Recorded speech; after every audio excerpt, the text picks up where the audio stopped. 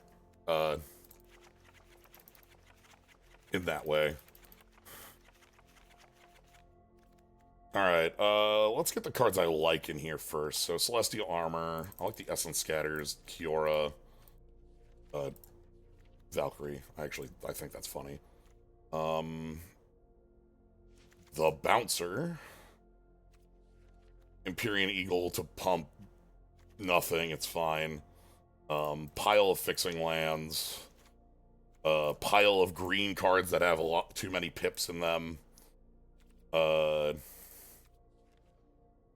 And then the rest of the deck is cards that keep me alive to get to this position, I think, right? Like that's the rest of what we're playing. Prideful Parent, Savior, Cat Collector. It literally might be Aegis Turtle. I'm not a huge fan of Aegis Turtle, but like we're playing a longer game than anyone else. We're playing like Get to Coma or Quilled Great Worm and have them be even more unkillable. What does Coma do? Coma is an 8/12 for 7 that can't be countered, ward 4, trample. When Coma deals damage to a player, make 4 3/3s.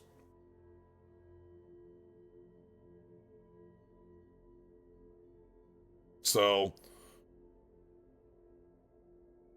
yeah, ward 4 on this means that, like, to kill it with Hero's Downfall costs 7 mana. Like, you need to have the matching, like, full on it. It's a full turn to do it.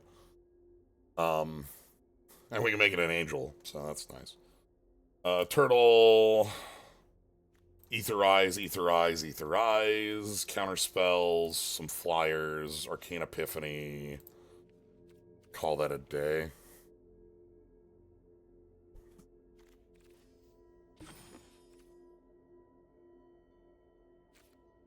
This draft looks like it went wacky a little bit. We started with so this was first pick Celestial Armor, second pick Valkyrie's Call, third pick Kiora. Those were our 1, 2, 3. And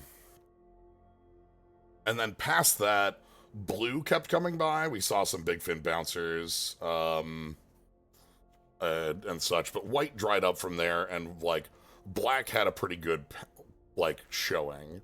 We had we passed a stab, and then we picked this bacon to the pie that was like I think it tabled. It might have been pick 8 or 9. Bacon to a pie tabled? That's why I think it was pick 8, where all of a sudden we're like, okay, black is wide open. Let's try that out. And by that point, black, like other people had picked up on that as well. Pack 2, we is where this happened. So you were currently in at the time when you picked that blue and white with a little bit of choice of black as if you picked the bacon and the pie. Yeah, the white was like I could splash Celestial Armor and like had Valkyrie's Call. We picked this up and really didn't see anything else in green that made green look like great, whereas like white had opened back up again in pack 2.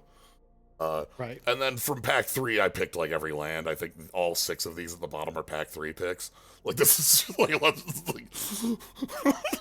like what if my mana base is good enough to do this?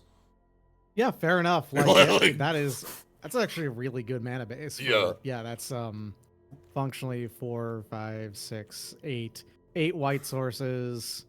Looks like 9, 10 blue sources. Yeah, and 7 green sources.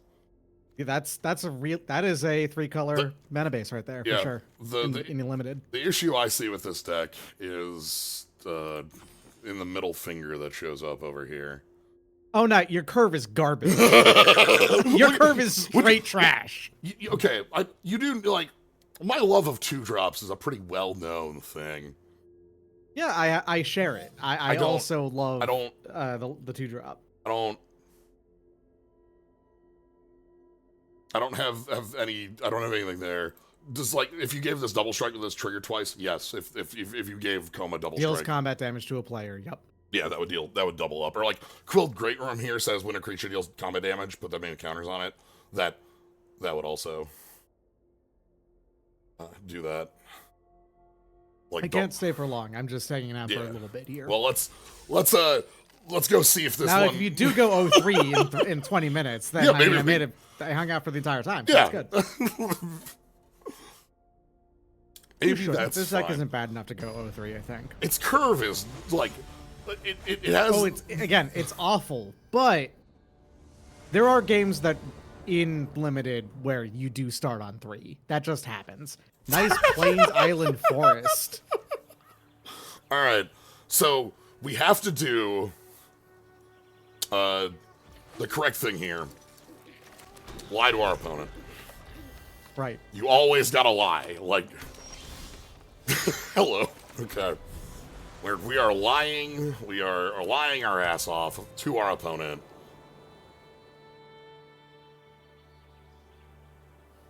As I always say, lying is extremely cool, actually. Yeah.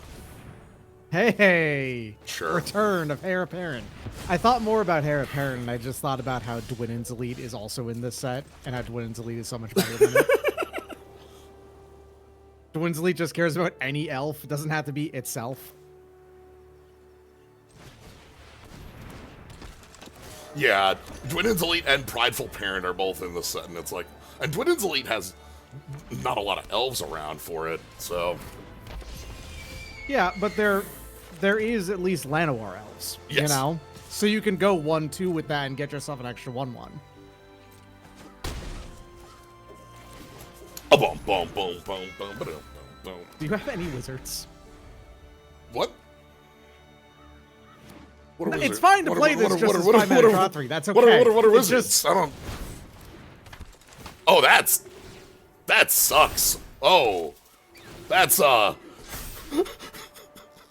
That's bad for you. That's awful.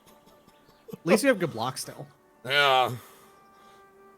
That Sunblast Healer made by Essence Scatter literally blank, and it's actually worse than blank because it came back with power. Well,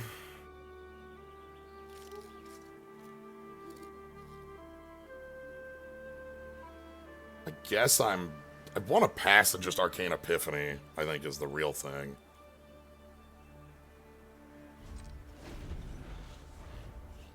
I'm gonna use, if I need to, I can like Celestial Armor on like Prideful Parent, and then I have like a Vigilance 4-power threat.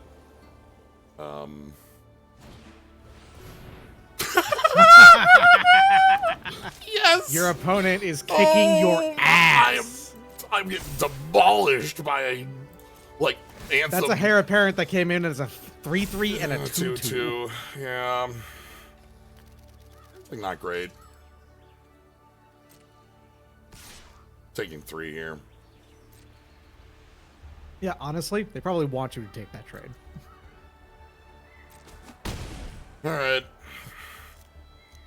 Main 2, they have another this is so many creatures.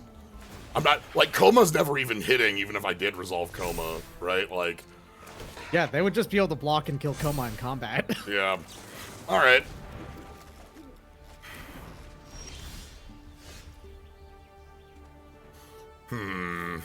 Okay. You have the mana for it, at the very least, so... It could just be Coiled Great Worm. Like...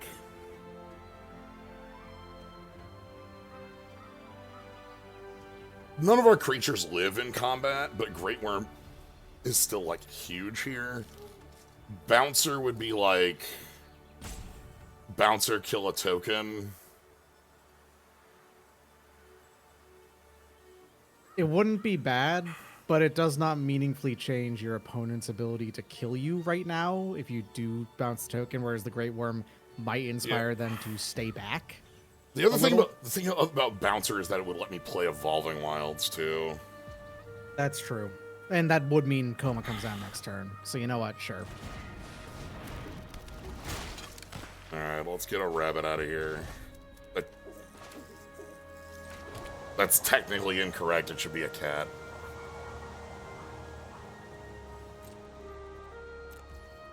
Because of claws out. Yeah, yes. There are more cat likers than there are rabbit likers.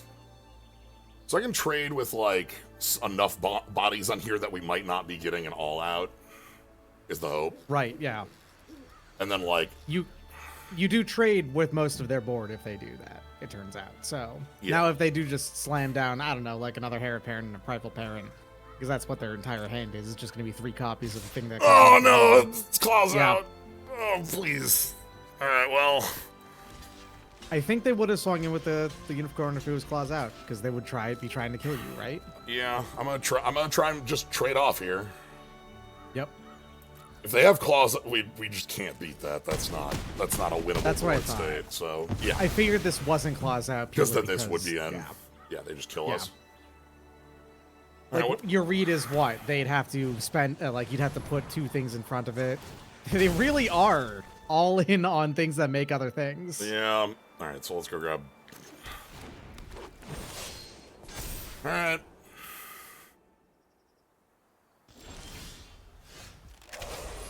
Okay. So I don't need to do you hold back? We're just going in on Coma because they don't have lethal on this attack right here. This is only 11 on board. So I'm just gonna get Coma down. Like, there's no world where I don't do this. The cool thing about Coma's attack next turn is that Coma plus Celestial Armor, like, means I'm in no matter what. But then Coma plus Celestial Armor Coma plus creates, Ether. Like, Coma also creates blockers, so Coma can easily get in every time. Yes. Yeah, we get, and like I can make Coma hexproof indestructible. They have to have a 2-mana kill spell or a 3-mana kill spell. If they have Banishing Light, we're out. That's good enough. Last card was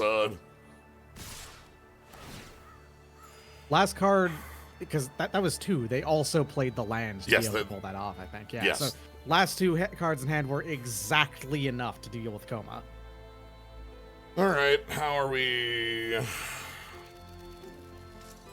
getting around this? The answer is block here, draw an untapped land.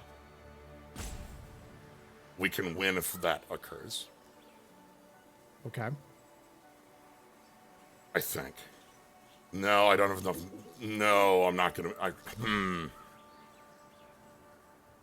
Hold on, I have to do a lot of, like, thinking about future turns. So if I block, take 7, go to 5. No, take 7 to go to 5 means that 5, 8, minus that, 7, 1, we're good. Okay, gotta block here. We need an untapped land first. Our deck doesn't have many of those left. There's actually, like, 2 left in the deck. 3 left in the deck. I think there's 3. Yeah. There's there's like 1 plains, 2 forests, I think is what it is. So that means, because the idea was Quilled Great Worm, pop the food. That would be enough to live, but as it is, that's not enough to live. So right. Instead, the Ether Eyes, Ether Eyes, Ether Eyes.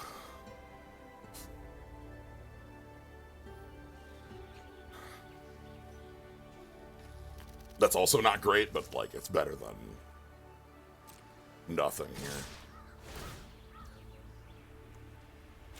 Whoop!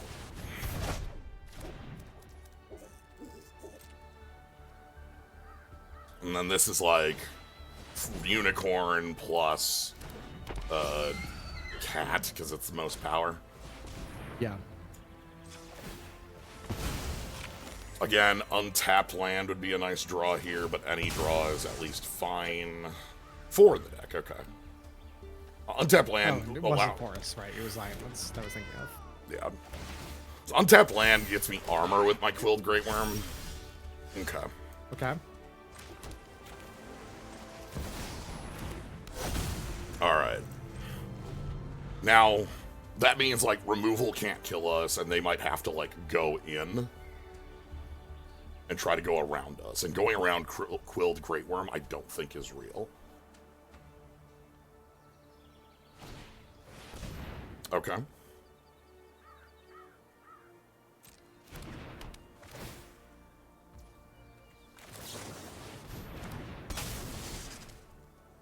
Give me hexproof.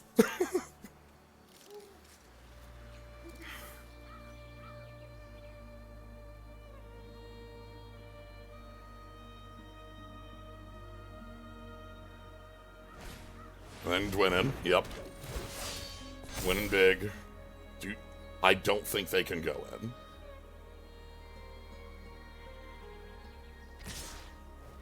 Interesting. Okay, they're trying to push for it. So if I draw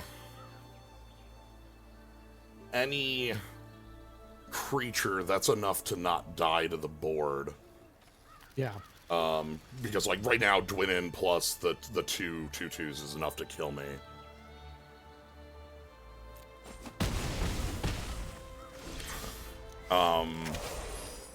Technically not. That keeps you alive for one more turn, technically, on board. Technically alive one more turn.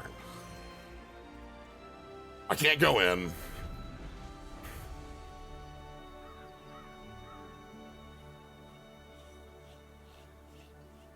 Like, tapped land that gains a life is enough to keep us alive if they have no interactive pieces. The problem is, damn, making their moves. Running had a pretty good removal suite, like a good enough removal Yeah, suite. Anyway. Yeah. Just enough to get over the line.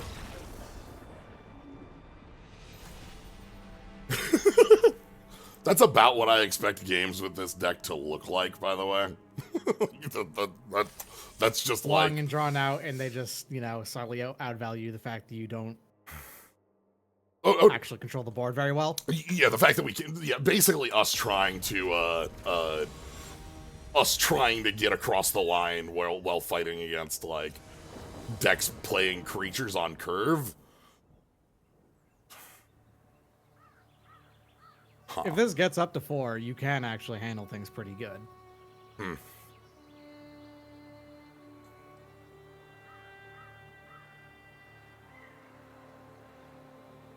You go first. Yeah, so you it's only two have, 2 drops, like 2 shots. 2 draws. Right. You have an Essence Scatter for backup. Here's the thing: every non-land I draw is unplayable, right? That's.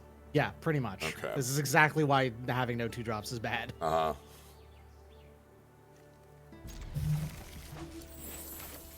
But I guess if you're regarding this as a deck that is not going to function very well in general, then you may as well bet on it. Right? The idea in my mind is that I think the curve here is actually very powerful. I'm not going to be fitting this in for the next like 6 turns, so we're gonna go ahead and get this going. And you drew perfect mana, so not perfect mana actually. You still need an. Yeah, I still need another. But like, I get to bounce their 3 and then Felidar save. Like, I can bounce forever, right? Mm-hmm. Is flying good in this set? That's a wonderful question. It's flying. How flying good? How important are 2 drops? Or what was it that there was a tweet earlier this morning I had seen that was like going ahead and making a limited podcast where I just say, playing to the board is very important for the next eternity. Like, Felidar Savior is 2 other creatures, or 2 other. Okay, so it only gets the 1, but that's fine. Yeah. You could hold off on Bouncer, but Bouncer doesn't have flash, right? So. Yeah, it does not. I think I'm just gonna do this and then move in this way. Like, we're just gonna bounce. Like, the idea here is that I'm just gonna bounce your threats for the rest of the game, and the rest of the game is 3 turns. They had to dig for that 3rd land as well. Yeah. That's why they wanted to get that Owl on board, so they could, do that with regularity. And yeah, okay. I'm going to bounce. They did put down a wall. I'm going to bounce these threats for the rest of the game, and the rest of the game is 3 turns. 1. Yeah, the fact that they did not play a land here is beautiful. Yeah.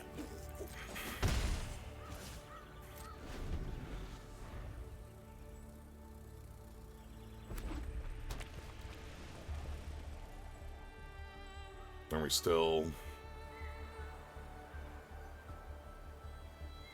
Make a deck, not a pile. Yeah, make a deck, not a pile of cards, or true 2-drops are important.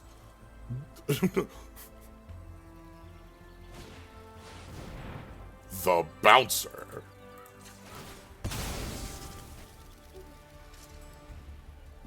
The...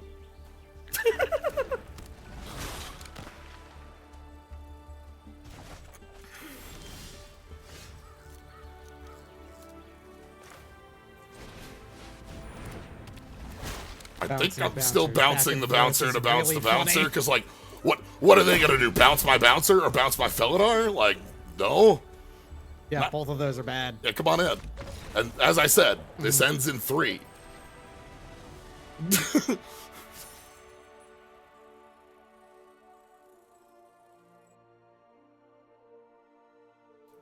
Bouncer. All right.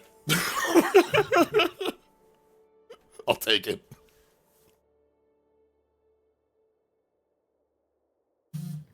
The trio of Bouncers is actually one of the more powerful parts of this deck. The problem is that what makes the Bouncer so powerful is that if you go 2-3 and then bounce your opponent's 3, like, and push, that puts you on such a fine, aggressive line. And we're not doing that. We're not playing a 2-drop creature, because that's not a thing our deck can do. You're going second. Yeah, I'm gonna keep this on a go second. Hell, I'm gonna not pop that Evolving Wilds even unless I draw a... Mocking Sprite is specifically not a wizard to make sure you can't double reduce Arcane Epiphany. That's funny. Mocking Sprite probably should be anything else in this deck. Hey, it makes Essence Scatter cost... It does make Essence Scatter cost blue. Anyway, we're lying to our opponent. Prepare for lying to our opponent. I love to lie to our opponents. It's one of my favorite things. Playing our off colors on early turns to make our opponent think, oh, what do they have, is just one of my favorite things to be doing. Meow. Cat noise. Rogue's Passage is fine. I like that land. Interesting. We are... They are just cycling. Just they are cycling. On spells. You missed... Okay, no, you have the land drop.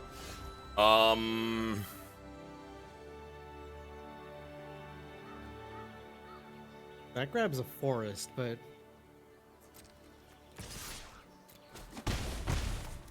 I'm gonna go tapped land Mocking Sprite, and tapped land's gonna be Evolving Wilds here, I think. It should be Tranquil Cove for double white in case. It should be Tranquil Cove, I think, yeah. Yeah.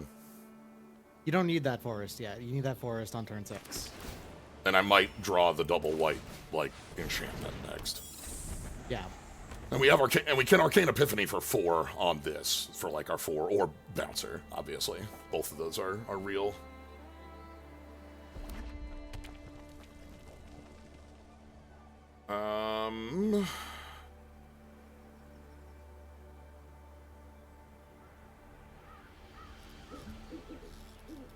Bouncer, comma.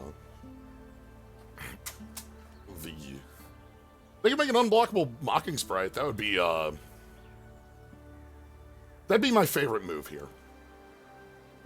Of all actions our opponent could take, unblockable 2 damage is the one I'd be the most happy with.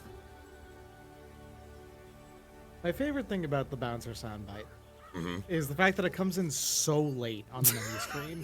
The full menu screen pops up, the entire thing, and then like a full second later, then it says it. Then it's the Bouncer. Yeah. Speaking of... Yep. Chose correctly.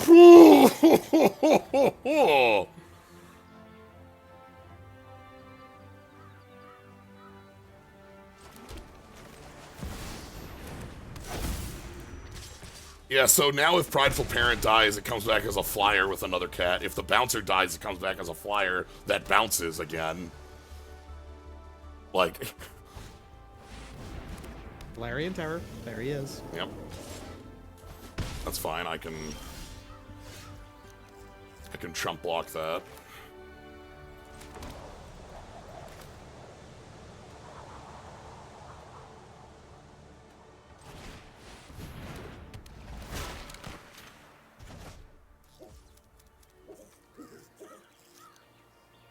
That explains why they did that cycling so early. They probably had that in their hand. Yeah. The question of chump or attack in is the question. I'm gonna leave back. Next turn, Quilled Great Worm gets to come down and also make, like, chump, like, attack or block as, like, the most ridiculous possible problems for our opponent. Sure.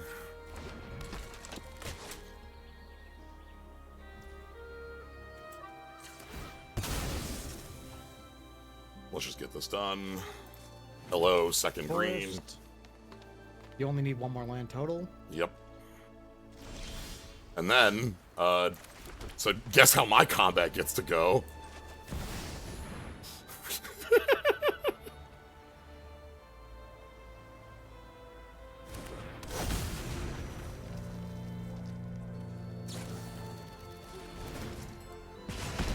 Okay. It's actually Tap the a pretty bouncer. solid amount of flying. Yeah. However, you make flyers, so they don't want to block this, right? Like. Yeah, but then it becomes a 4/4. Like, it's gonna grow if it doesn't die. That the Tolarian Terror can block that next turn if they have to. So. We also just have think Celestial Armor too, which is, you know, a piece of this. That's yeah. They don't know about that. That's right. what I mean. Yeah. So yeah, now the Prideful Parent's a 4/4. So makes it so that nothing can attack on the board, on the ground at least. So. Yeah, their win con here is like they can attack us for 9 right now, and imprisoned in the moon. I don't like. Oh no, they can still make that unblockable. Okay, that is actually enough to maybe get us with the because of the Rogue's Passage. Yeah.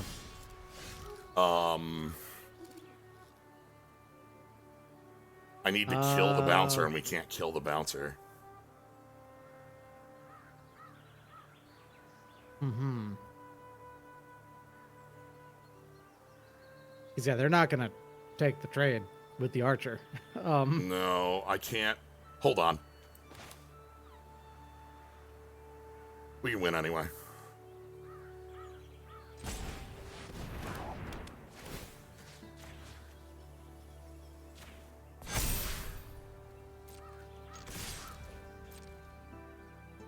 And then, since they're not going to... Oh no, that doesn't kill the...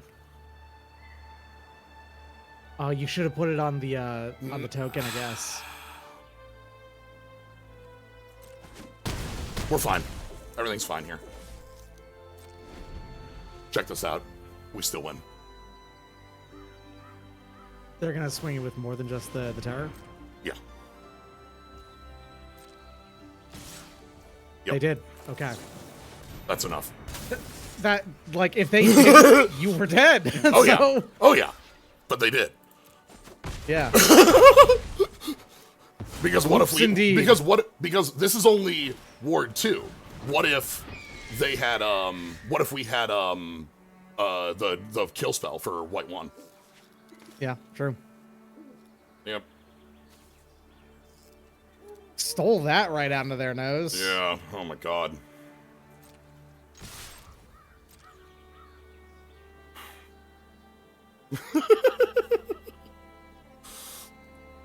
Yeah, because, like, the specifically, I think for them, that's correct. So the idea of what to play around there, right? By attacking with Tolarian Terror plus lethal in the air, they play around the white 1/white 4 removal spell, which is a common removal spell that we could easily have. Rebuke. We had 4 mana up, Luminous Rebuke. We had 4 mana up. It's a really easy, like, if they go for it, they lose the game by not taking that action. Whereas playing around this specific combat trick, because it couldn't just be a jump. A jump wasn't enough. That it had to be +2 power with a jump. Otherwise, we still died to lose. So like the cards they played around were the more likely cards to exist, including something like Run Away Together. True. Yeah. As well. Again, we had 4 mana up, so it wouldn't have mattered with Aetherize, but Aetherize doesn't target anyway, so it obviously would just be able to handle it. Yeah, Aetherize you can't play around, so you basically just kind of ignore. Yeah, Aetherize is if you get hit by Aetherize, well, that's well, that sucks. Not much you can do about it. Yeah, like, cool. You only play around that when you are, like, fully convinced that they have it, you know? Yeah, the more common +1/+1 jump wasn't enough. That's correct. Because that would have put us to 7, and we take 7 in the air by them all attacking. They didn't step away assuming a win. They're roping you for no reason. Even though they gave you a good game, which is weird, but I think they're just mad that they feel like they made a huge play mistake. I don't think they did. Like, yeah, they played. Yeah, you're right. They didn't really, but they felt like. Yeah. I'm like, as it's been shown on many a stream, like, there's a ton of different ways to lose, and almost none of them hit me. Like, sure, we don't draw lands, we draw too many lands, things go wrong. A+, go next, great game. When I'm the one who, like, missteps and, like, just makes some sort of dumb error that, like, flat loses the game, that gets me for, like I get stuck in that hole and have to pull myself out of it. For, like, usually it's, like, a couple minutes, and then I'm good, but I feel it. So, absolutely, I understand from their perspective, like, here's all these plays, and if I just had attacked, like, with this, we play around it. Not that they know. Like... Yeah, the only way they'd know exactly is if they're currently watching your stream. Yeah. Unikai 88, born in the year 19. Ooh! This... Yeah, I mean, I'm keeping this, I mean, you're just sitting here for... You were going to sit here and counter theirs. And their 3, and you were just going to wonder what you next. Yeah, so this is counter their 2, Cat Collector on 3, Tranquil Cove to gain the life to Cat Collector. Mm-hmm. Essence Scatter is a 2-drop. It's effectively a 2-drop. But yeah, so Tranquil Cove gains us a life, which has our Cat Collector come on, and then we get an Essence Scatter back up for their 4. Ooh! That's really good for us right now. That's exactly what we wanted to see. Something that they can't... Yeah, they can't play something on 3. Yeah. Which means now we can have Essence Scatter up and deal with it. Fun bit, of course, we found this out much earlier. When you gain life for the first time during each of your turns, so don't sack that food. Mm-hmm. You know what? Kill the Cat Collector right now. Right me out. So now if Cat Collector dies, we get the Angelic Cat Collector. I'm also, like, fine playing into this board because we can Bouncer plus Essence Scatter.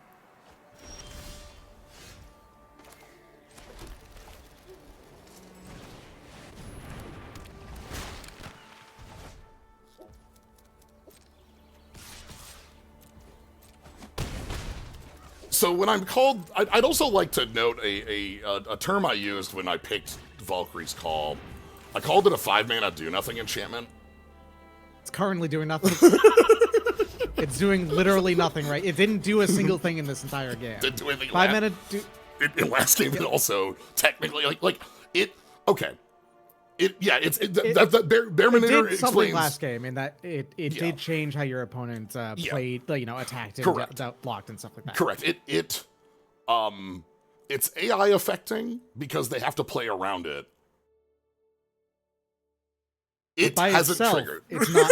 Yeah, it has Which not is very done funny. anything to affect the game state. It's null rod, you know? Yeah. It's not that it doesn't do anything. It's Is that Ashiok. is Yeah, exactly.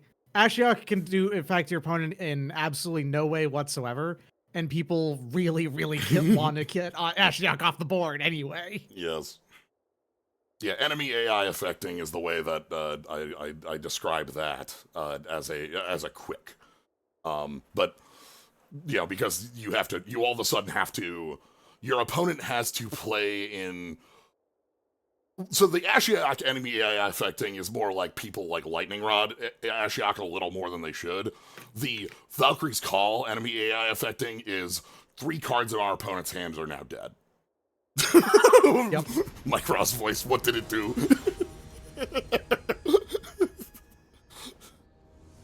you know what it did. There's a lot of people that don't prioritize a high 2-drop for high playables curve. That actually is a thing. Oh, you're screwed. Uh-oh. I'm Uh-oh. We have 2 essence scatters, but I don't get to play that for like 2 turns here. Yeah, that's fine. Good. Untapped land. Oh, 3 power creature. Oh. Okay. You at least get to play the essence scatter. I get to play the Hopefully it's fine. they tap the elves. Yeah, play here a 4. Try to go for 4. Play a 4. They're playing a 4. All Yeah. right. No. Nope, they're playing a 3. Uh-oh. No, I can't have that. Absolutely not. Too much power on the board.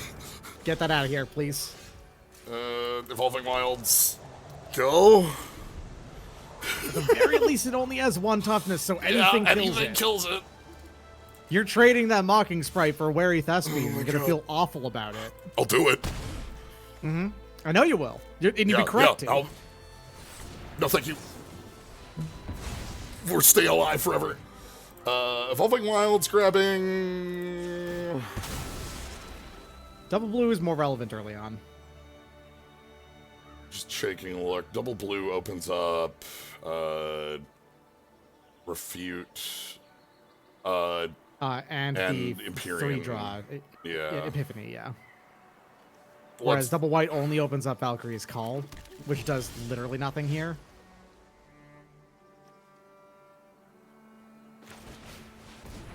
Okay. Alright. So the line here is our opponent plays like, I don't know, the worm, right? Like ridiculous 7/7 worm or something, and then we bounce it for 6 years. I figured they're just interested in taking that surveil. Okay, they like the card on top. They kept the mana up.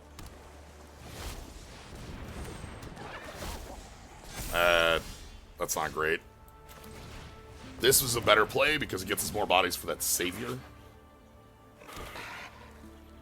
It also keeps the elves back more, even though that doesn't really matter, but, Yeah. you're at 13. We're trying. We are trying. Sure.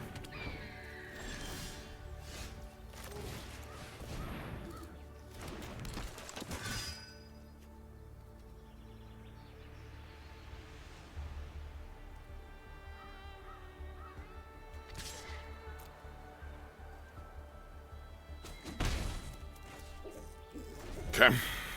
All right. Okay. Ooh. Yep. Okay. They get a creature on a creature death is what that does. I still need this off the board or else we're in. Yeah. Oh my god. You can't put yourself in super hell, right? Like, I could chump block it and hope that I can play Savior next turn to pump both of these to a size that's big enough to deal with them. that also does give them both first strike if you do get draw that land, right? So, On attacks, okay. but still. Oh, but it grows this. That does make it harder to deal with. I'm going to assume that the card they're getting off of the Prowler is... Oh, no. Ooh! Okay. Alright. They're just gonna grow. We're good. It's fine. We're doing fine. Does that eagle only grow your sprite?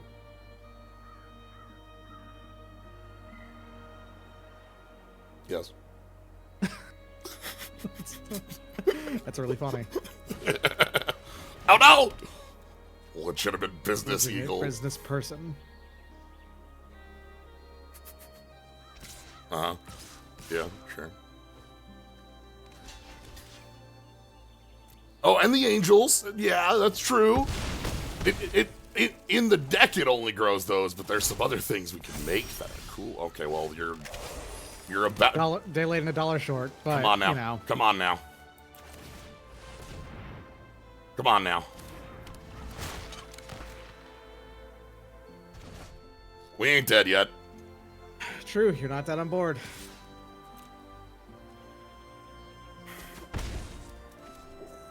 You get a good game of us, you gotta finish it.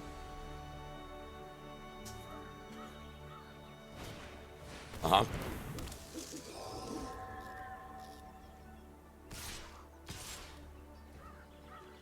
Yep.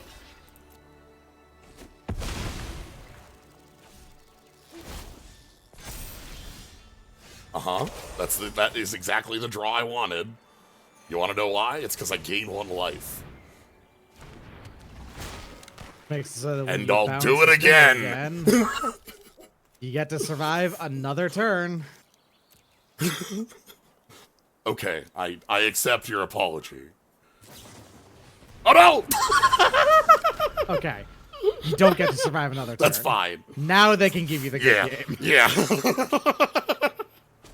Now we're dead. All right, I have to hop off now, but thank you for jumping in for these. Absolutely. Excellent match. But yeah, thank you, Doc, for jumping in. Doc just had a very fun Garfield marathon that you can check the VOD on over at twitch.tv/MDCT sword.zone. Alright, let's see if this one's ending. Let's see if we can get this past 3. I'm so happy to have 3 on this. I mean, we're having a great time with this. JGOG 96, born in the year 1996. We got a lot of the years today. You know what? I believe.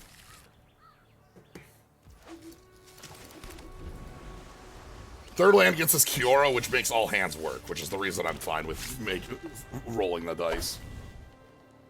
Roll the dice, roll the dice. Well, that's fine.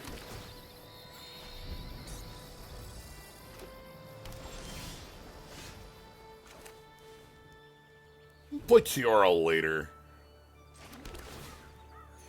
We're gonna play Palette. We're gonna play Kiora late, so that Kiora is a more likely.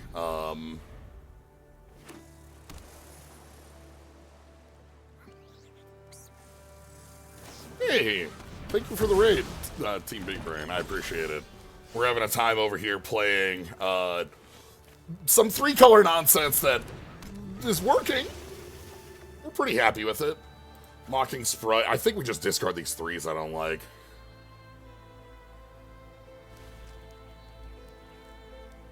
That's fine. We get through 2 cards that I'm just not, like, feeling.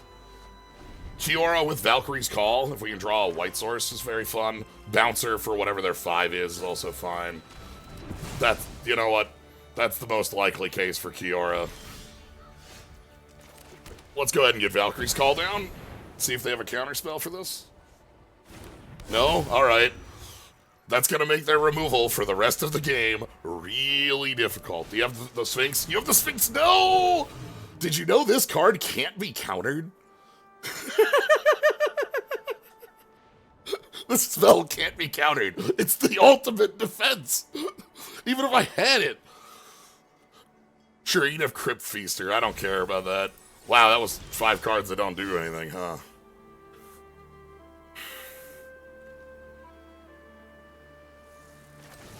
Hey, buddy. How many times do you want to play that Curator of Destinies? And you'll do it again.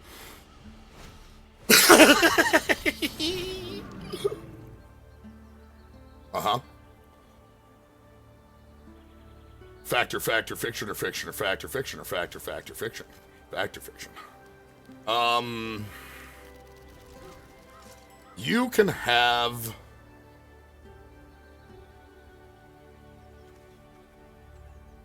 these three. Okay. I want to land for Tatiova. If not, I'll keep up Essence Scatter. We need ways to kill our own creatures. That's fine. Our opponent has 1,000 cards in it. They have to discard 2. They have to discard 3. Oh, yes. Whoa. Tatiova, please. Uh-huh. Etherize, etherize, etherlize. Ooh. Okay, okay.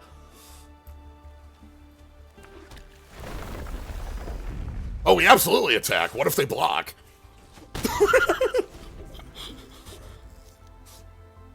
Ether lies.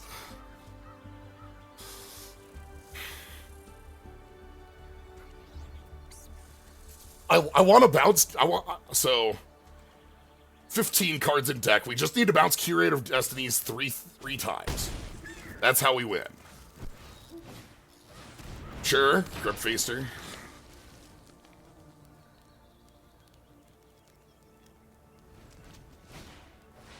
The Vessel.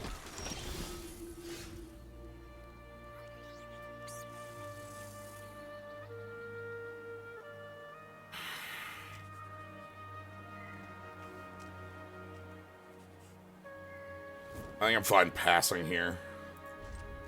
Want to land, obviously, but...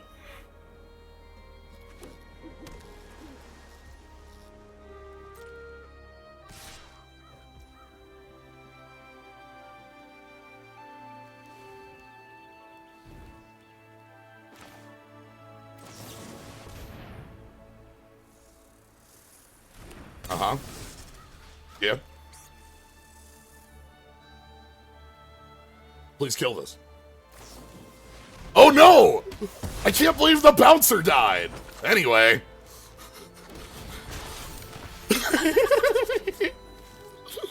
The bouncer.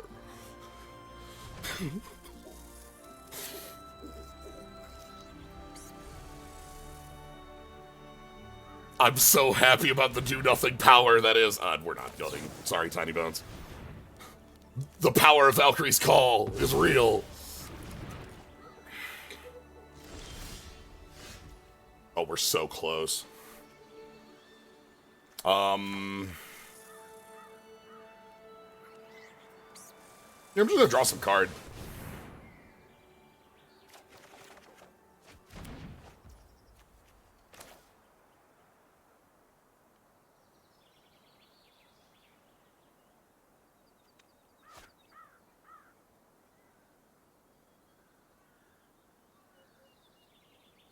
So, Evolving Wilds would be a draw too, but I could also leave up the...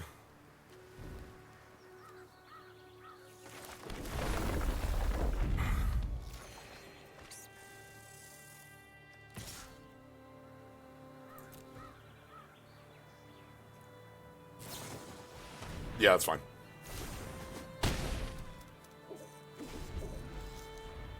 So they can attack with Crypt Feaster. Remember that the Angel is on the Sphinx is uncounterable. Remember that. Do not spend the counterspell on it. Don't do it. Yeah, keep playing them. That's fine.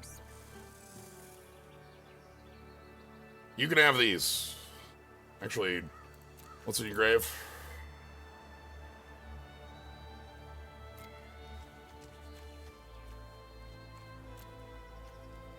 Yeah, you can have those. How many cards do they have in deck? 7. Which scatter? That's true.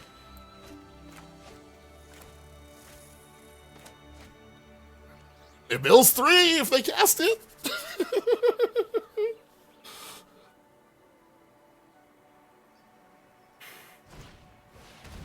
Sure, I'm fine with this. Actually, no.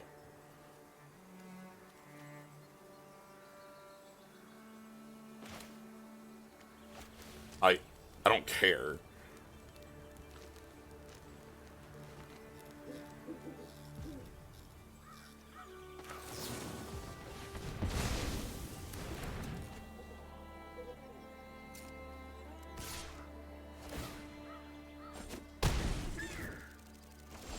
Have you seen that the demon in this Valkyrie go infinite? Oh, because it becomes a demon? That's very funny.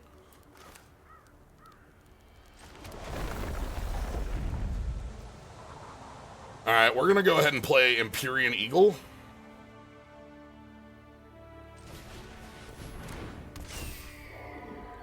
And then we're gonna pass the turn.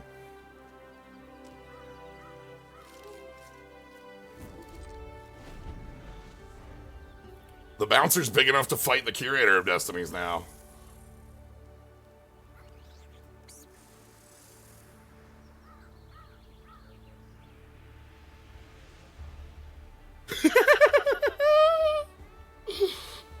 This game rules. Oh, I can't believe we're gonna be killing them through silly mill shit. They have 16 cards in the grave.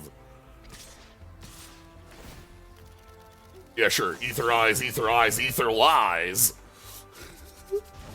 Womp. Alright, please. I need you to play the Sphinx again.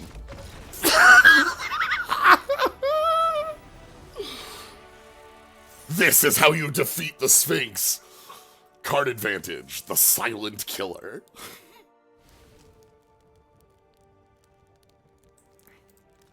They had 6 cards left in deck.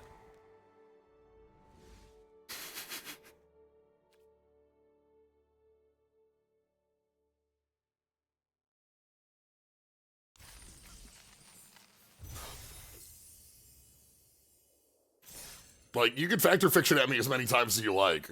It's fine. Sorry, I didn't quite hear that. Could you repeat the riddle? Yeah. I'm a little hard of hearing. I'm sorry, I didn't catch that one.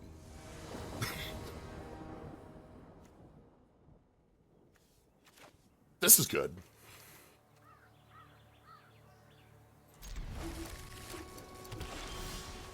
Yes! We got it, everybody. Full house.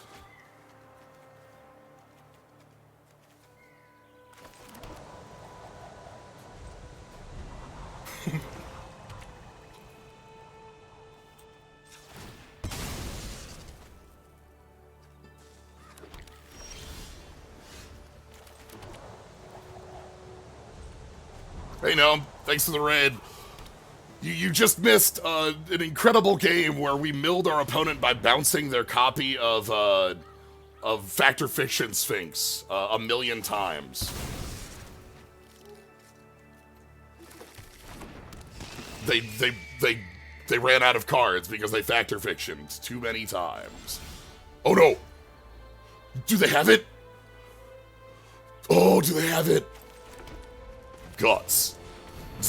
Untap land, zombify. Let's see it. Come on. Untap land, zombify. Oh, you gotta have it. No! Instead, all you had was cowardice in your heart? You have a counterspell in your heart, maybe? Maybe that's more. Okay. A counterspell in your heart is fine. We have more of these.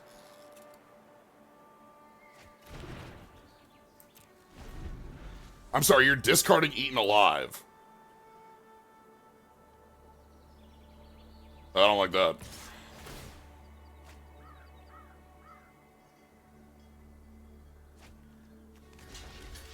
Well, let's trade. I'm absolutely fine having that wing off the table. Okay.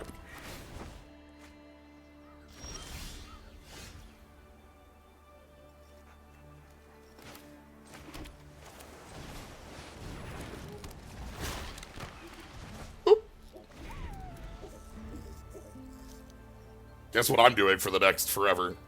It's playing the bouncer. Zombify? Oh, this card's incredible, by the way. This card was very good in Dominaria United, and it's incredible here because of the cards it can grab. Check out how powerful Fleeting Distraction is in the sense that it all of a sudden makes my combat look bad.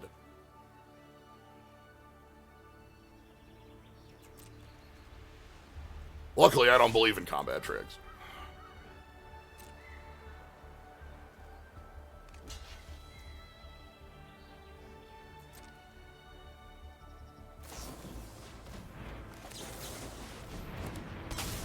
I get to counterspell this, which is why I'm doing it. They don't get the card.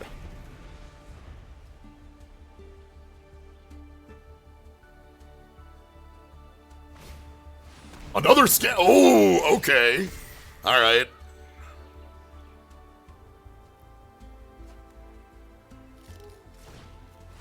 It's a good card.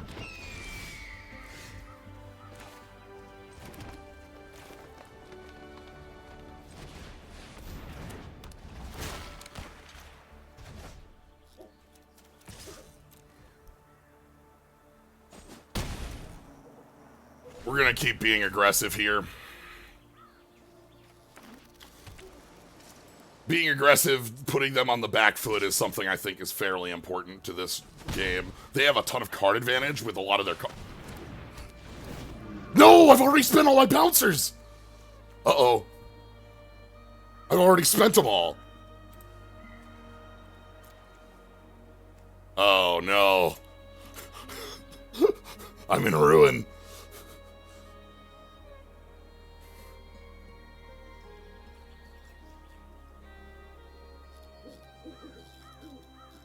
Joy tempo gives us look.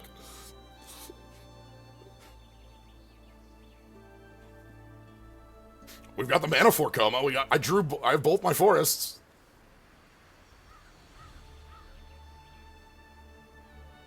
Alright, they've got to think about this. Factor fictions are hard.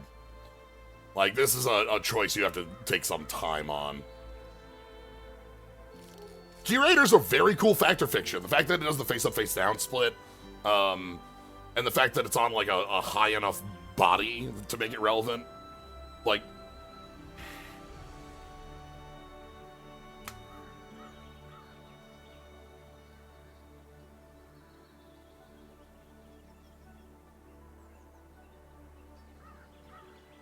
Five mana do nothing enchantment beat 6 mana do nothing enchantment. I don't think I can hand them this.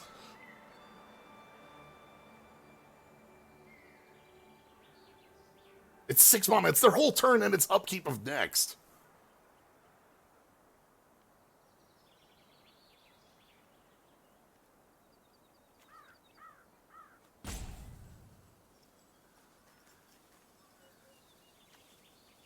Go for it. They had the zombify.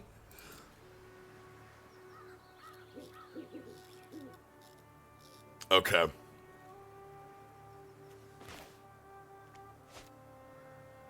They indeed had the zombify.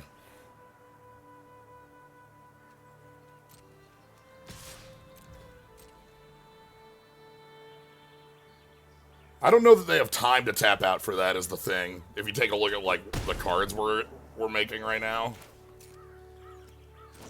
I'm gonna draw 3. We're gonna draw an untapped land. We're not gonna draw an untapped land. But, like, with the cards we have, I think we're gonna like, if they tap out for that, all of a sudden the bouncers get in and it's over. What do you do about all the bouncers?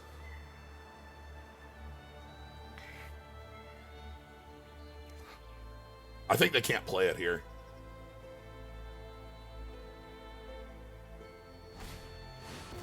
Alright. If you believe.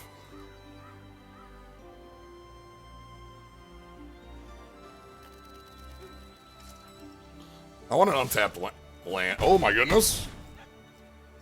Okay.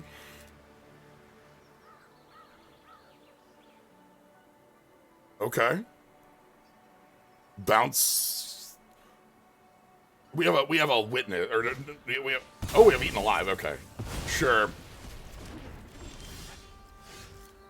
Okay, so the line here then is...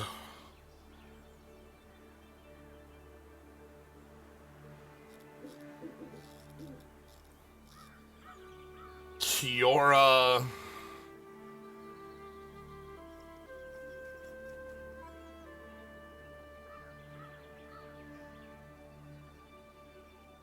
Kiora Valkyrie's Call?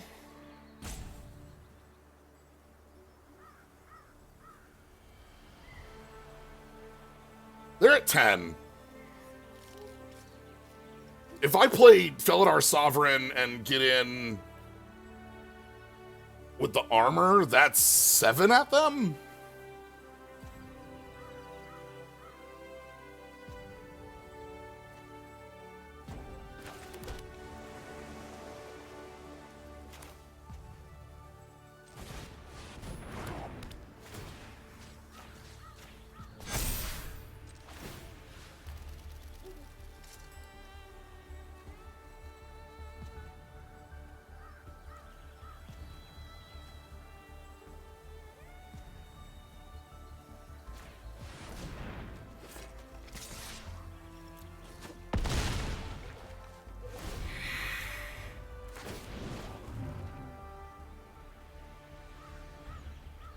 Put them to 3?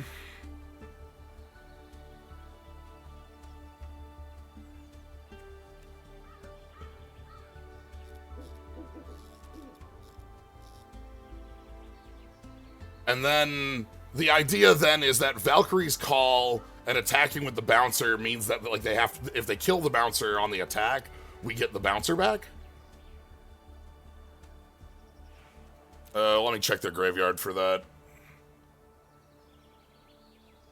Vampire Nighthawk is the only card I care about in the graveyard.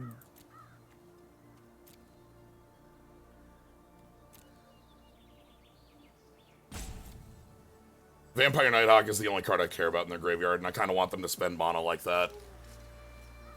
Runescarred they can't play. They're on... This game ends before that occurs. Because, like, it's 2 mana for that.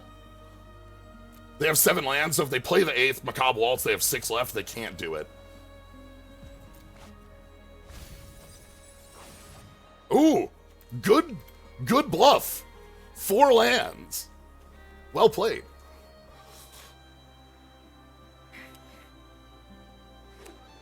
That gets them the waltz.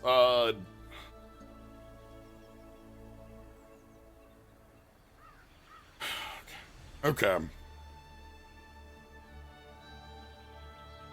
I want Macabre Waltz, Dreadwing Scavenger, Vampire Nighthawk, pass turn. That's what I want to see out of our opponent.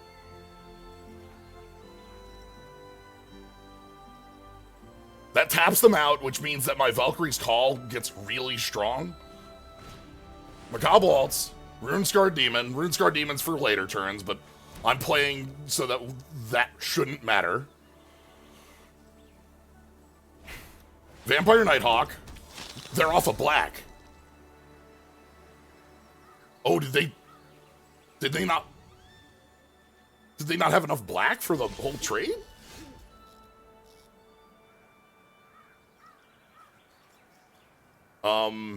Okay.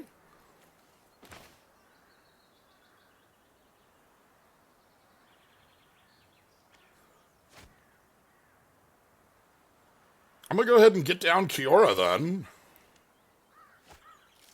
And then Valkyrie's Call.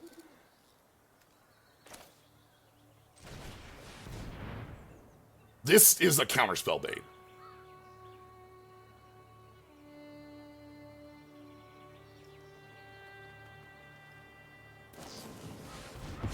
Perfect. A+. Would counterspell again.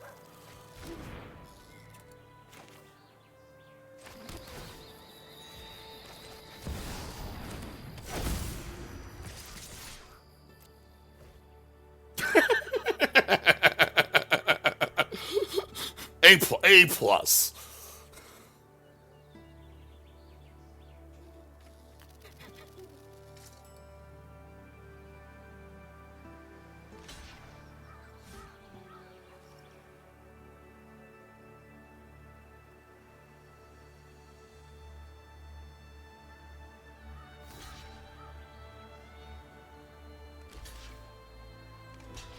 All right.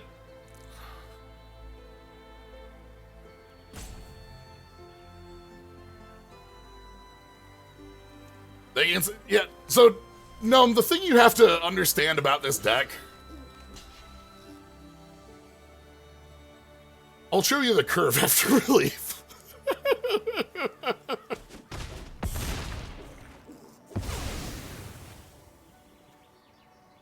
Alright, so we want Felidar Savior to resolve last.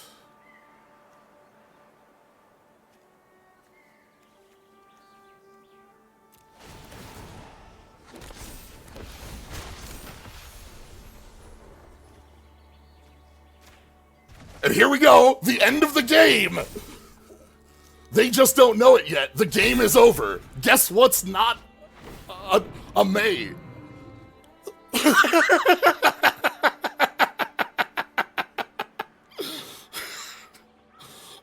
There's no May anywhere on any of these cards. You're doing it. You're drawing it. The return of the Silent Killer. The Silent Killer. You have 2 Runescar Demons?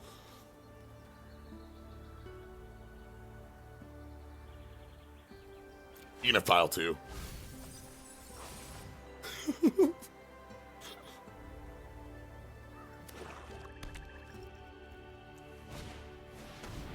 Sure.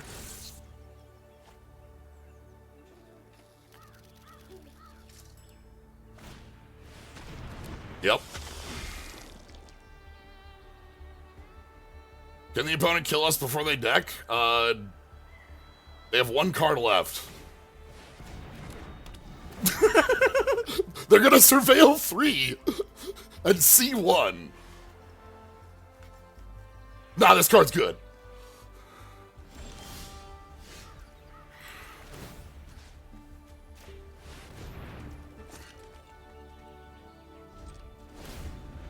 All right.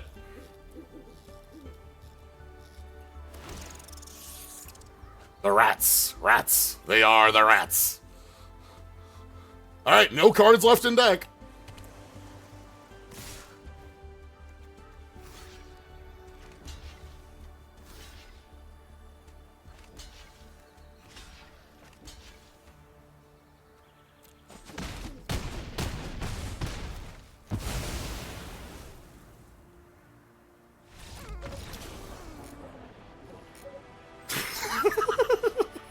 I'm the return of card advantage, the Silent Killer. This was always the plan. People just, like, you think Curator of Destinies is a just unreal, ridiculous card. How are you beating that? Beating 1 of them, normal. Beating 4 of them, that's the grift.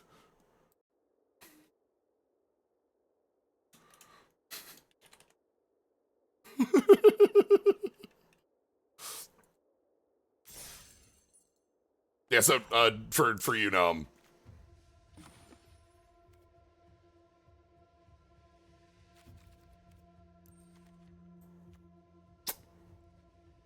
So here's the deck.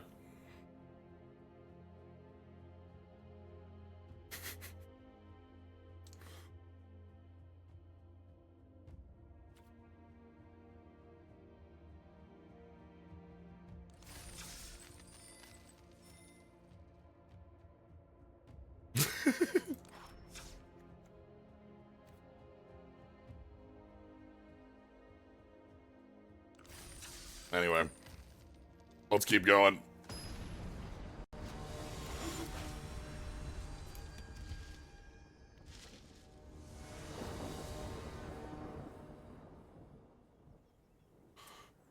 Yeah, I'm in.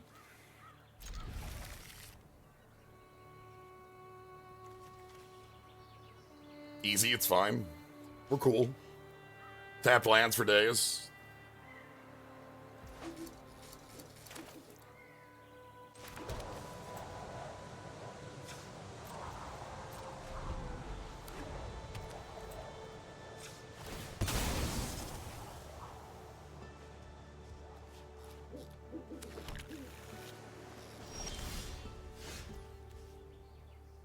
It's fine.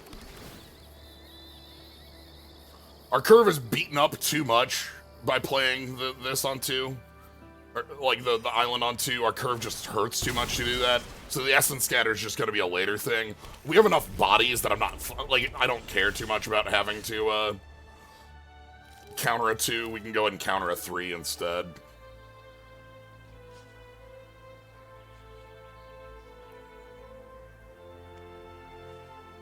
Is that better than just playing Inspiring Paladin?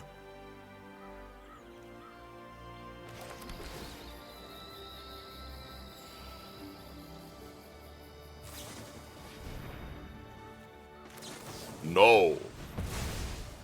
Away.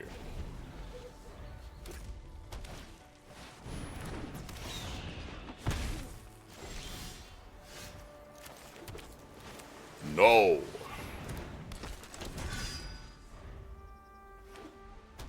Cease.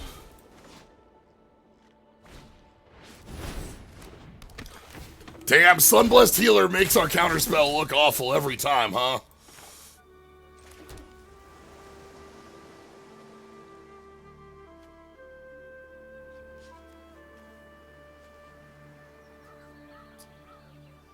It's true, this thing also comes back, like, for free. Well, for free, 1 mana. All of these are not great. I'm gonna go Felidar Savior so that I can Tatiova land next turn. That gets me a 4/4, which currently is at least enough to, like, stuff the visible board. Obviously, the invisible board, where they burst lightning the 4/4 or whatever, is a little worse, but... Oh, that's just as bad. Alright. If they don't make any more plays into the board, we're okay? That's fine. Okay. Tatiova. Land for turn. And now we're good forever. I say. Very certain of myself. No problems will happen for the rest of the game. We're fine. Tatiova can't die to anything. We're going to take 5, and they're going to play a body, and then we're going to etherize, like Shivan Dragon, Sarah Angel. Play the coolest of biggest bodies. But you know what? That's also fine. I'm going to cycle a planes.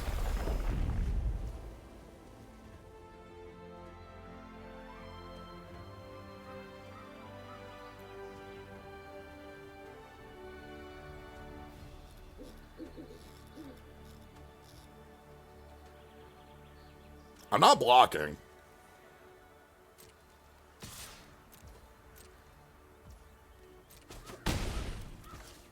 Like...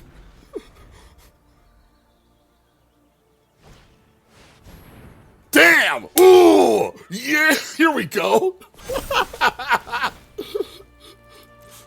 Ether lies!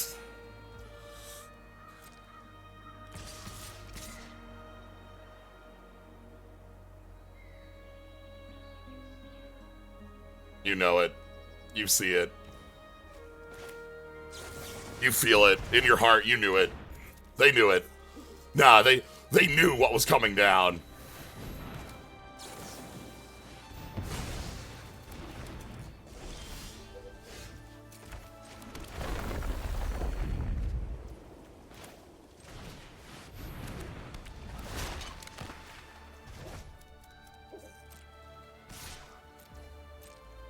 So I'm gonna hold this Celestial Armor for, like, the removal spell that's clearly gonna hit at some... Well...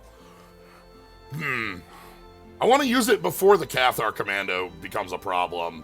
Because the Cathar Commando can answer it, you know what I mean?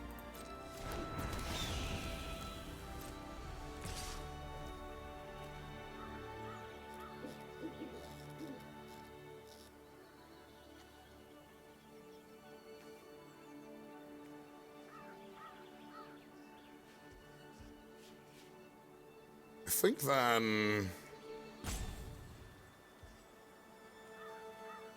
This is fine.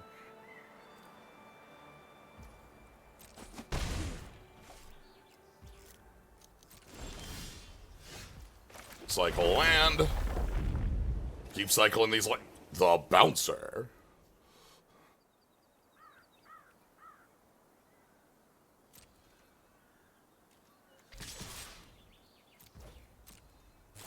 So the idea here is that they're going to go for Cathar Commando to, like, block Tatiova. But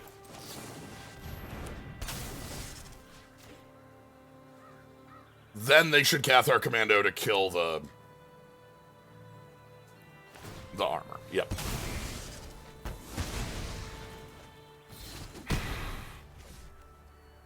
Alright, and then get down Mocking Sprite here.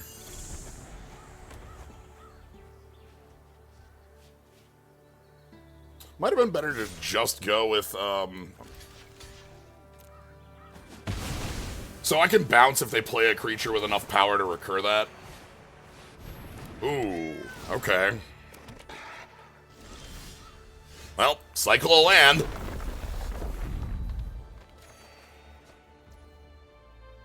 That's so good with Tatiova.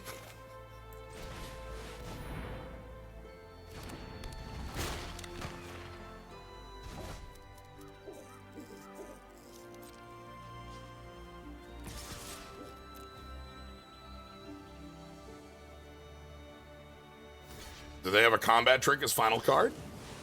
They do. Okay. So we get to eat that combat trick. We lose Tatiova. That's okay because, like, our board is still in a nice position. Pile of 3/2s.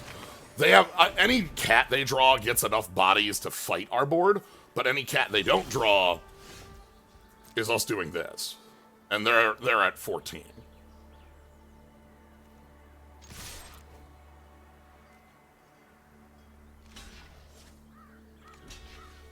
Do they draw another clause up? Okay.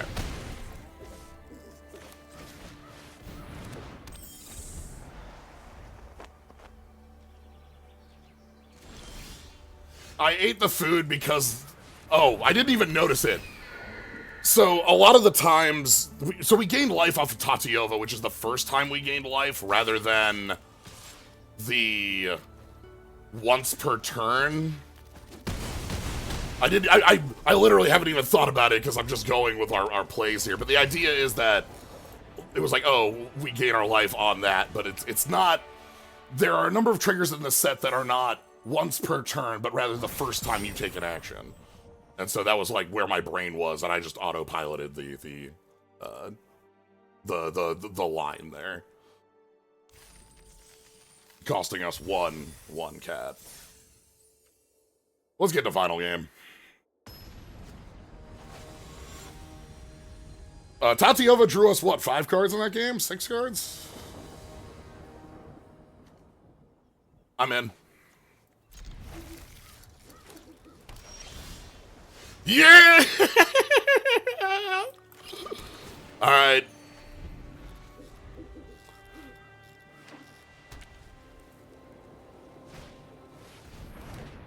You know when I was smack talking Campus Guide?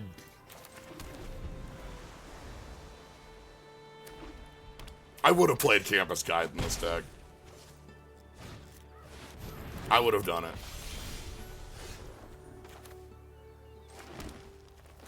We're doing fine without it, but I would have played it. I would have been over one of the sprites.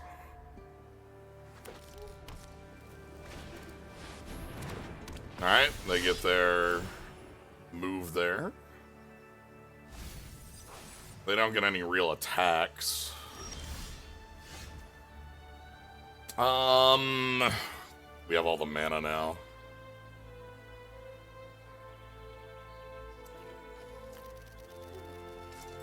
Can leave up Celestial Armor and go for Evolving Wilds and then Celestial Armor to trade. I kind of like that. Offensive Celestial Armor's a little funky because, like, it can backfire pretty easy, but the alternate would be just bounce the Seraph and have this turn happen again, but next turn I have a Seraph.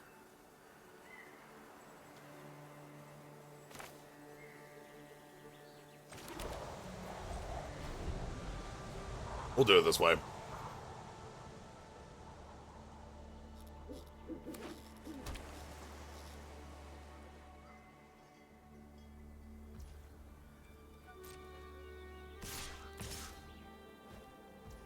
All right. So this makes me look like makes it look like they have some sort of trick for us, and I'm willing to like see what's up.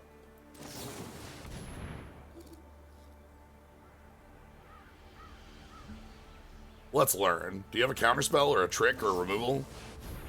Uncharted. Okay.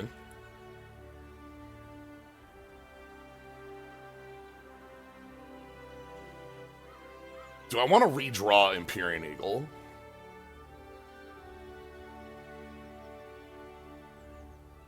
It's like pretty good against this board.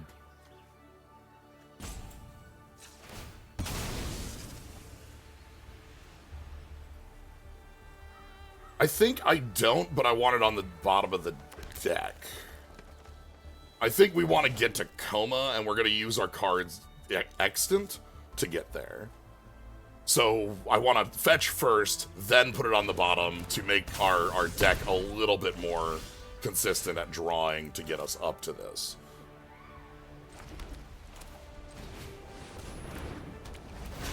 They kept the card on top? Yeah, they kept the card on top. Surveil 1. Okay. Alright, Coma. Yeah, this is fine.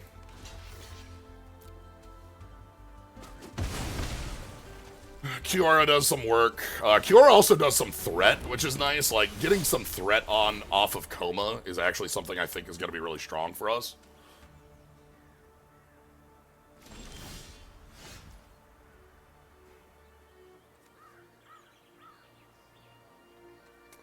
That's awkward.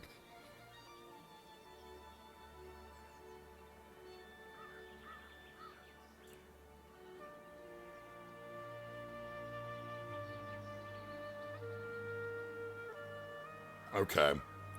Let's think of some lines. So if I go Kiora, Kiora doesn't do much because I don't have enough cards engraved to matter. Like, I'll get to 4. I might just etherize this board and hope to draw land 7.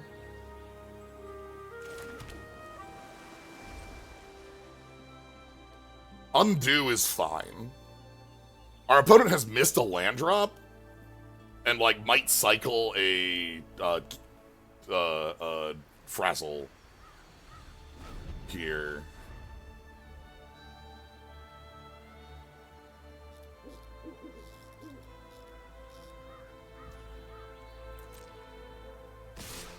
Okay.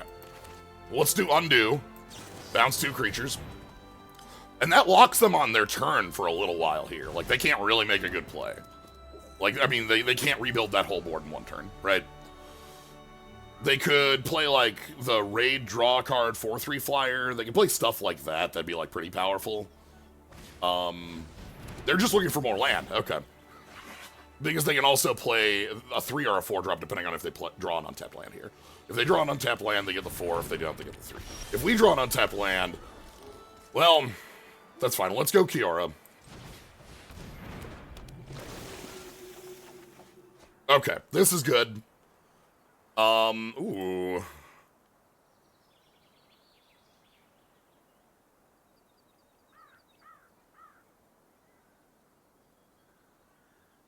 So we obviously keep, like, the Blossoming Sands here. The question is, do I want Cat Collector plus Valkyrie's Call, or Valkyrie's Call? Cat Collector I can play on this turn. Coma I can play on the follow-up.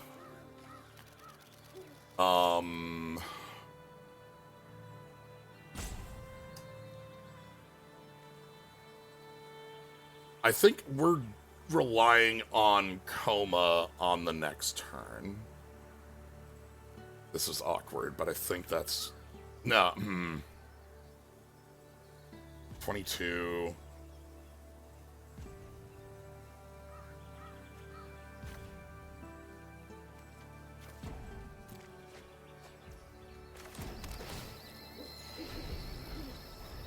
We're relying on Coma. They're playing a flyer this turn. And I'm relying on Kiora to be a lightning rod for removal.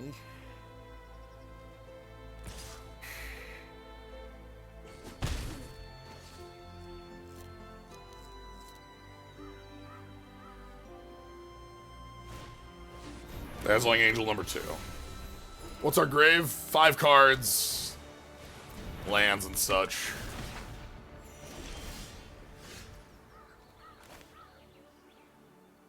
We don't have, we only have 5 cards there. Alright, let's make it real.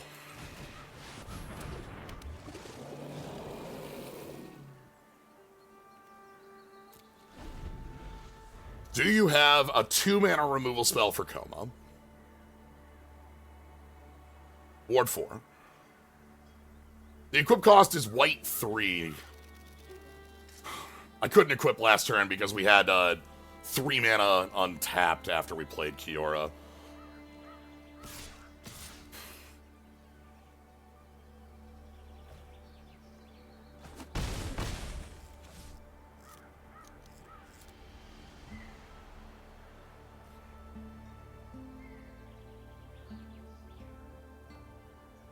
If they pass...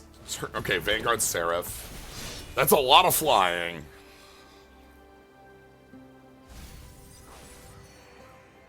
They can't stop Coma anymore.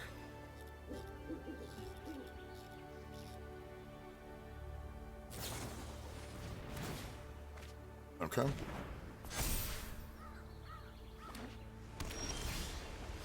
They could stop Coma.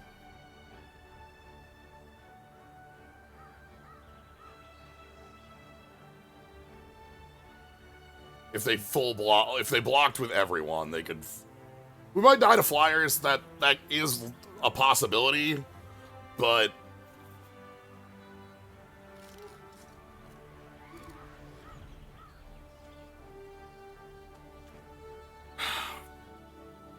Fly Coma as a blocker. That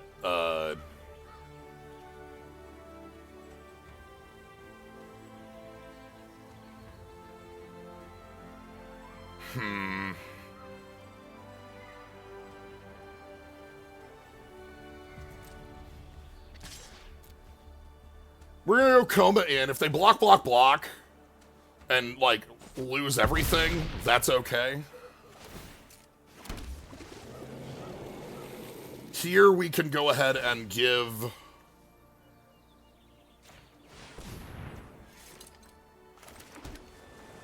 that flying. Now they have to have a removal spell for the 5/3 flyer. And also, slight worries about just, like, you know, the ability to kill them. No thanks. I'm good. You can't have that. Unless you're holding the card name Counterspell. Alright, you are holding the card literally named Counterspell. So now you've got 10 power of flyers.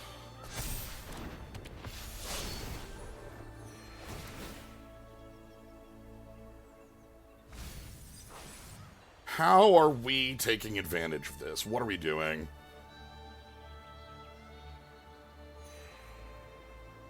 If I draw an untapped land, I can equip plus Valkyrie's Call.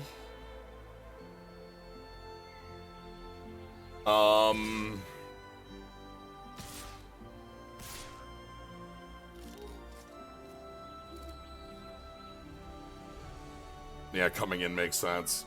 We can't draw Aether Eyes because Aether Eyes is in our graveyard. So that one's flat out.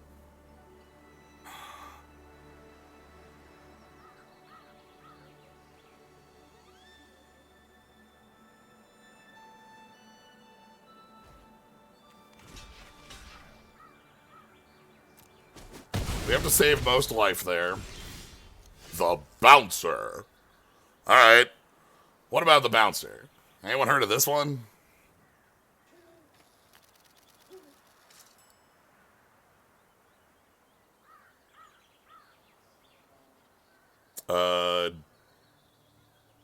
Yeah, then this is,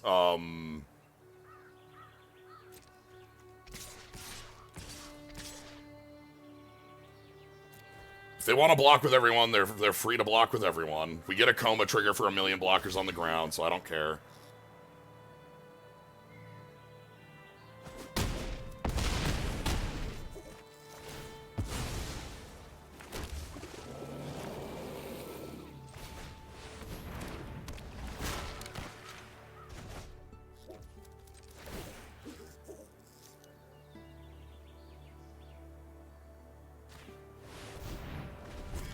And then they don't have enough lethal in the air. They need a removal spell for the flyer plus pump.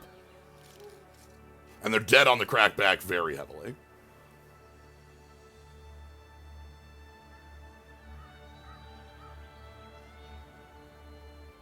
Weird, Coma. we finally got to Coma. It would have to be claws out plus a removal spell.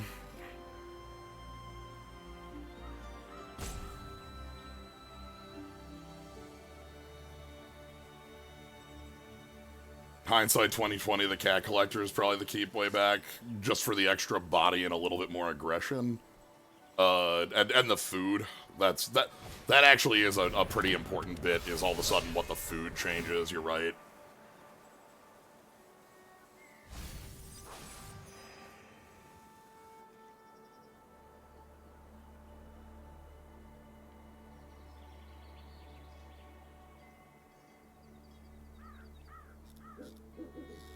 Yeah, Cura's still at 6.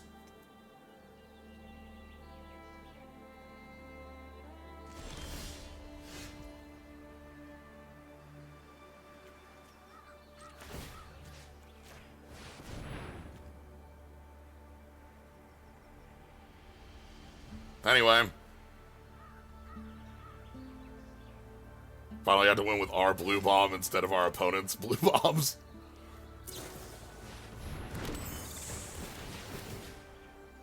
So that gains a ton of life.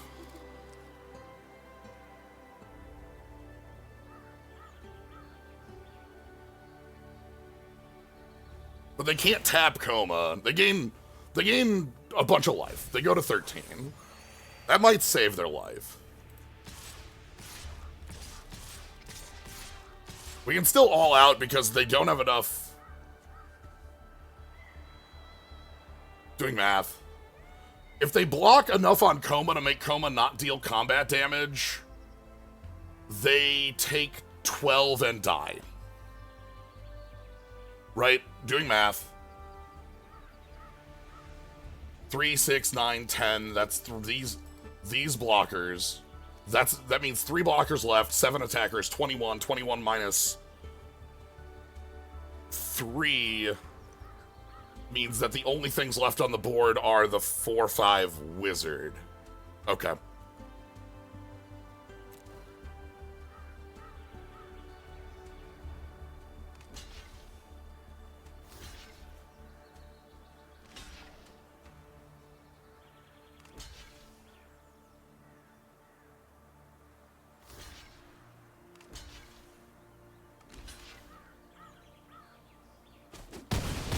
All right.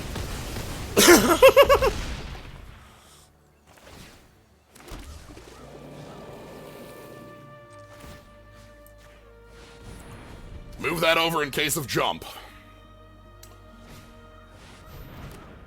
So they could bounce that, and then if they have the 1/1 jump spell, they could kill us. Thanks, Coma. Oh.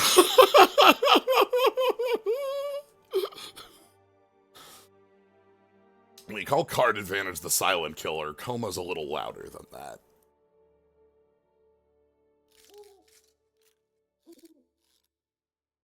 I'm so happy with, like, being able to pilot this deck to 7 wins. That feels so good.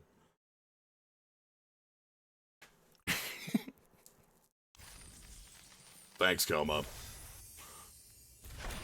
All right, that's it. We've proven 2 drops are fake. That's right. It's proven.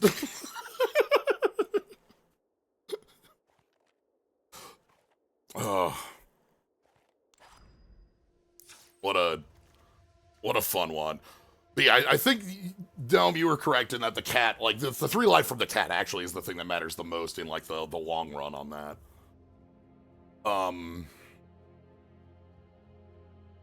It's funny how the cat is powered by a bunch of our lands more than anything else. But also powered by, like, you know, having this stuff. I love the eagle with 2 other flyers. Alright. Well, sweet. That one went just as long as a Slay the Spire would have. I'm quite happy with that. If this had gone shorter, we would have been able to fit in some more in here. But as is, nah, this is a good draft. Good to have. Very happy with how this went. Let's open our packs and then wrap it up for the night.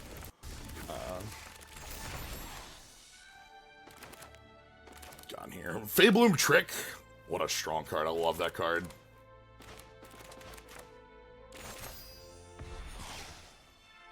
This one's real. I'm really happy to see Slagstorm around. We have a Slagstorm-like in the format, but like Slagstorm is the... It's not the best version of this. Anger of the Gods is, I think, the one I think of as the best version of this, but it's still really, really cool. The fact that it goes Dome can sometimes be the end of the game. For either of you. Crystal Barricade, the sideboard liker. Are you red? Cat noise.wave. This one's fun. This one's a cute card. I think this one's cute. And that's an important quality for a Brothers and in the running for best version. In fact, that's true. Your Queen Necromancer has a nice ring to it. Yeah, Liliana's pretty good. Yeah, Liliana's pretty cool. Nine Lives Familiar is an inscription card. True, it even has like a... It's even like... Could be sitting on Leshy's board sort of thing. And if... Alright. Anyway, that is going to be it for tonight. So, we did a long draft, so things went much quicker than expected. So, yeah. Hope you had fun. Thank you all for joining. Thank you for the raids for folks. I appreciate the raids showing up. You know, glad y'all were here. If you want to catch more, anyone who did show up from those, you can always follow, see when the stream happens. Generally, Fridays are Slay the Spire mods, but you can catch me doing Magic on Tuesdays, as well as a lot of other things throughout the week. And on the weekends. 7 Central's the general start time. There's a schedule for things, though. But yeah, thank you all for joining. Follow, subscribe, or just be here and have a good time. Enjoy the games, enjoy the draft. I know I sure do. And I hope you do too. So yeah, thank you all for joining. Have a good night, everybody.